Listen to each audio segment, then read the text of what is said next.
Hello everyone, എല്ലാവർക്കും സുഖമല്ലേ? ഞാനിന്നൊരു cooking video ആയിട്ടാണ് വന്നേക്കുന്നത്. Yes, all of you know this recipe, but ഒന്ന് എൻ്റെ സ്റ്റൈലൊന്ന് ട്രൈ ചെയ്താലോ? ഞാൻ ചില്ലി ചിക്കനാണ് ഉണ്ടാക്കുന്നത്. അതിനുവേണ്ടി ചിക്കൻ നന്നായി കഴുകി കട്ട് ചെയ്ത് നമുക്ക് മാരിനേറ്റ് ചെയ്യാം. അതിനായി ആവശ്യമുള്ള മുളക് പൊടി, കുരുമുളക്, ഉപ്പ്, പിന്നെ ഞാൻ കുറച്ച് കാശ്മീരി മുളക് പൊടി ചേർത്തിട്ടുണ്ട്. പിന്നെ നമുക്ക് കുറച്ച് കോൺഫ്ലോർ ആവശ്യത്തിനിടാം. And soya sauce, chilli sauce, tomato ketchup ഇത്രയിട്ട് നന്നായി മിക്സ് ചെയ്ത് മാറ്റി വയ്ക്കാം. ഈ സമയം കൊണ്ട് നമുക്ക് ചില്ലി ചിക്കൻ ഗ്രേവി ഉണ്ടാക്കാനായിട്ടുള്ള വെജിറ്റബിൾസ് കട്ട് ചെയ്യാം. അപ്പോഴേക്കും നമുക്ക് ഓയിൽ ചൂടാകുമ്പോഴത്തേക്ക് ചില്ലി ചിക്കൻ ഒന്ന് ഫ്രൈ ചെയ്തെടുക്കാം. ഡീപ്പ് ഫ്രൈ വേണ്ട, ജസ്റ്റ് ഷാലോ ഫ്രൈ മതി. ഫ്രൈ ആയ ചിക്കൻ നമുക്ക് വേറെ പാത്രത്തിലോട്ട് മാറ്റി വയ്ക്കാം. നെക്സ്റ്റ് ഞാനൊരു തട്ടിക്കൂട്ടി വെജിറ്റബിൾ റൈസ് ഉണ്ടാക്കാൻ പോവാണ്. അതിനുവേണ്ടി ഞാനിവിടെ കുറച്ച് വെജിറ്റബിൾസ് മാറ്റി വെച്ചിട്ടുണ്ട്. അതൊന്ന് സോട്ട് ചെയ്യുന്നുണ്ട്. ആൻഡ് ഇതിനിടയ്ക്ക് കഴുകി വൃത്തിയാക്കി വെച്ചേക്കുന്ന റൈസ് നമുക്കൊന്ന് കുക്ക് ചെയ്തെടുക്കുകയും വേണം. സോ ഈ വെജിറ്റബിൾസിലോട്ട് ഞാൻ കുറച്ച് ഫെനൽ സീഡ് ഇട്ടിട്ടുണ്ട്.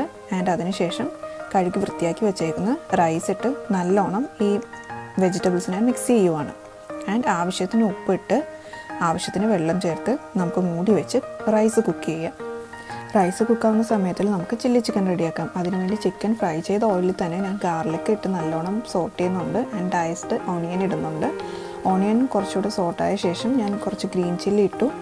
ഗ്രീൻ ചില്ലി ഇട്ട ശേഷം ഞാൻ കുറച്ച് ബെൽ പെപ്പർ ആഡ് ചെയ്യുന്നുണ്ട്. റെഡ് കളർ ബെൽ പെപ്പറാണ് ഞാനിവിടെ എടുത്തേക്കുന്നത്. പിന്നെ സ്പ്രിംഗ് ഓണിയൻ്റെ വൈറ്റ് പോർഷൻ ഞാൻ ആഡ് ചെയ്യുന്നുണ്ട്. ഇതെല്ലാം കൂടെ ഇട്ട് നല്ലോണം ഒന്ന് സോട്ടായി വരുമ്പോഴത്തേക്കും നേരത്തെ ഇട്ട സോസുകൾ നമുക്ക് വീണ്ടും ചേർക്കാം. അതിനുവേണ്ടി soya sauce, chilli sauce, tomato ketchup ഇട്ട് നല്ലോണം മിക്സ് ചെയ്ത ശേഷം നമ്മൾ ഫ്രൈ ചെയ്ത് വെച്ചേക്കുന്ന ചിക്കൻ ഇട്ട് വീണ്ടും നന്നായിട്ടൊന്ന് ഇളക്കി കൊടുക്കാം. ഇതൊന്നായി സോട്ട് ചെയ്ത് വരുന്ന സമയത്ത് നമുക്ക് റൈസ് റെഡി ആയിട്ടുണ്ട്. ആൻഡ് വീണ്ടും ചിക്കനിലോട്ട് നമ്മൾ ആവശ്യത്തിന് വെള്ളം ഒഴിക്കുകയാണ്. ഞാൻ ചൂടായ വെള്ളമാണ് ഒഴിക്കുന്നത്. വെള്ളം തിളച്ച് വരുമ്പോഴത്തേക്ക് കുറച്ച് കോൺഫ്ലോർ വെള്ളത്തിൽ മിക്സ് ചെയ്തത് ഞാൻ ഗ്രേവി തിക്കാൻ വേണ്ടിയിട്ട് ഇവിടെ ആഡ് ചെയ്യുന്നുണ്ട്. ഇത് ഒഴിച്ച് കഴിയുമ്പോഴത്തേക്ക് നമുക്ക് കാണാൻ പറ്റും ഗ്രേവി കുറച്ചുകൂടെ തിക്കായി വന്നിട്ടുണ്ട്. നിങ്ങൾക്ക് എത്രയാണോ വെള്ളം ആവശ്യമുള്ളത് അതിനനുസരിച്ച് വെള്ളം ഒഴിക്കുക. ആൻഡ് ഇവിടെ ഗാർണിഷ് ചെയ്യാൻ വേണ്ടി സ്പ്രിംഗ് ഓണിയൻ്റെ ഗ്രീൻ പാർട്ട് എടുത്തിട്ടുണ്ട്.